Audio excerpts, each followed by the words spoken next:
प्यारे बच्चों, कक्षा 10 के हिंदी विषय में आज पढ़ेंगे महादेवी वर्मा जी द्वारा रचित वर्षा सुंदरी के प्रति नामक कविता का शेष भाग। देखिए, उच्च वसित वक्ष पर चंचल है बकपातों का अरविंद हार, तेरी निश्वासे छू भू को बन बन जाती मलयज बयार, के की रब की नूपुर धुन सुन जगती जगती की मूक प्यास, रूपस तेरा घन केस पास। मीनिंग देख लीजिए, उच्च वसित विकसित या लंबी सांसें लेते हुए जो छाती या सीना फूल जाता है उसी को कहा गया है। वक्ष माने छाती, अरविंद माने कमल, के की रव मोर की बोली, नूपुर माने बिछुए, जगती देखिए यहाँ पर दो जगती है, एक जगती माने होता है जाग उठती है, दूसरी जगती माने विश्व। घन के पास बादल रूपी बाल, बादल रूपी बालों का जाल। बक माने बगुला, बक माने बगुला, अरविंद माने कमल, अरविंद माने कमल। देखिए, उच्च वसित वक्ष पर चंचल है बकपातों का अरविंद हार, तेरी निश्वास से छू भू को बन बन जाती मलयज बयार। महादेवी वर्मा जी वर्षा ऋतु को संबोधित करते हुए कहती हैं कि हे वर्षा सुंदरी, दीर्घ सांसों के कारण बाहर आया हुआ तुम्हारा वक्ष स्थल कंपित सा हो रहा। हे वर्षा सुंदरी, दीर्घ सांसों के कारण बाहर आया हुआ तुम्हारा वक्ष स्थल कंपित सा हो रहा है, जिसके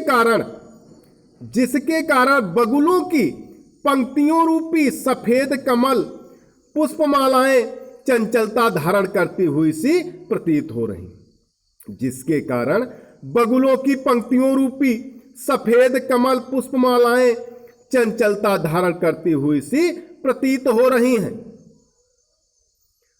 तेरी निश्वासे छू भू को बन बन जाती मलयज बयार, जब तुम्हारी श्वासें पृथ्वी का स्पर्श करती हैं, जब तुम्हारी श्वासें पृथ्वी का स्पर्श करती हैं तो मलय पर्वत की वायु सुगंधित हो उठती है, तो मलय पर्वत की वायु सुगंधित हो उठती है, चारों ओर सुगंध फैल जाती है, चारों ओर सुगंध फैल जाती है। आगे देखिए, के की रब की नूपुर जगती जगती की मूक प्यास, रूपस तेरा घन केस पास। हे वर्षा सुंदरी, तुम्हारे आने पर मोर बोलने लगते हैं, हे वर्षा सुंदरी, तुम्हारे आने पर मोर बोलने लगते हैं, तब यह ध्वनि ऐसी प्रतीत होती है जैसे तुम्हारे नूपुर बज रहे हैं, तब यह ध्वनि ऐसी प्रतीत होती है जैसे तुम्हारे नूपुर बज रहे हों। उस मोर की ध्वनि को सुनकर मानो इस पृथ्वी तल की सोई हुई मौन प्यास जग जाती हो, उस मोर धुन को सुनकर मानो इस पृथ्वी तल की सोई हुई मौन प्यास जग जाती हो, रूपस तेरा घन केस पास। हे वर्षा सुंदरी, तुम्हारा काले बालों का यह जाल बड़ा ही सुंदर है। हे वर्षा सुंदरी, तुम्हारा काले बादलों का यह जाल बड़ा ही सुंदर है। आगे देखिए, इन स्निग्ध लटों से छा दे तन, पुलकित अंकों में भर विशाल, झुक सस्मित शीतल चुंबन से अंकित कर इसका मृदुल भाल, दुलरा देना बहला देना यह तेरा शिशु जग है उदास, रूपस तेरा घन केस पास।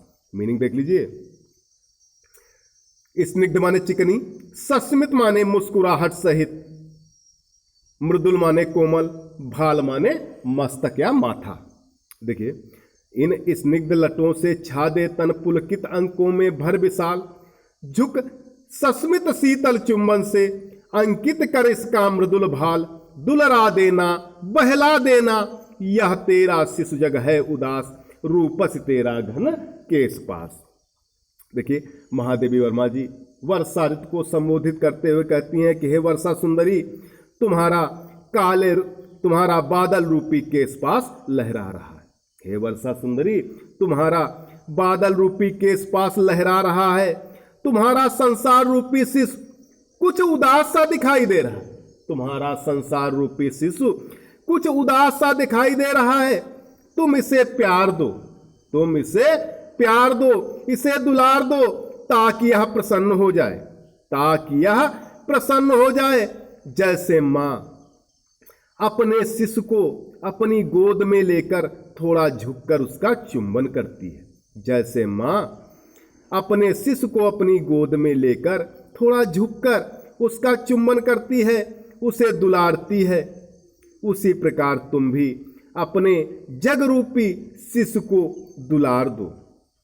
अपने शिशु से प्रेम करते समय माँ के बालों की लटें उसके ऊपर छा जाती हैं।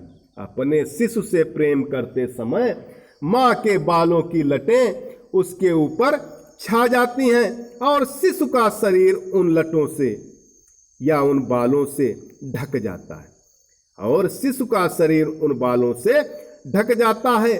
उसी प्रकार हे वर्षा सुंदरी, तुम भी अपनी चिकनी लटों अर्थात काले बादल रूपी लटों से जग रूपी शिशु को ढक दो।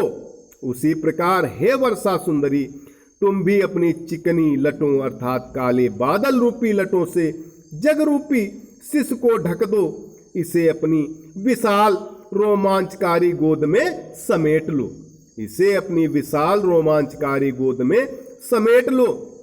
थोड़ा नीचे की ओर झुककर आकाश से पृथ्वी की ओर आओ, थोड़ा नीचे की ओर झुककर आकाश से पृथ्वी की ओर आओ और मुस्कुराहट भरे शीतल चुंबन से विश्व के मस्तक अर्थात पृथ्वी के ऊंचे उठे पर्वत आदि को इस प्रकार चूम लो कि इस प्रकार चूम लो जिस प्रकार मां अपने शिशु को चूमती है।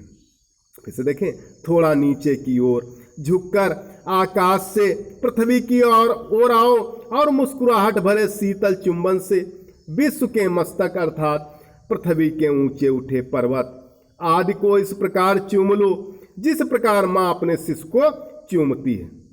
काव्य सौंदर्य देख लीजिए। अलंकार मानवीकरण, उपमा, रूपक तथा अनुप्रास अलंकार है। रस वात्सल्य रस है। गुण माधुर्य गुण है। भाषा शुद्ध साहित्यिक खड़ी बोली है। शैली चित्रात्मक, शब्दशक लक्षणा है। तो कक्षा 10 के लिए आज इतना ही। सभी बच्चे इसकी ससंदर्भ से व्याख्या लिखकर ग्रुप पर डालें।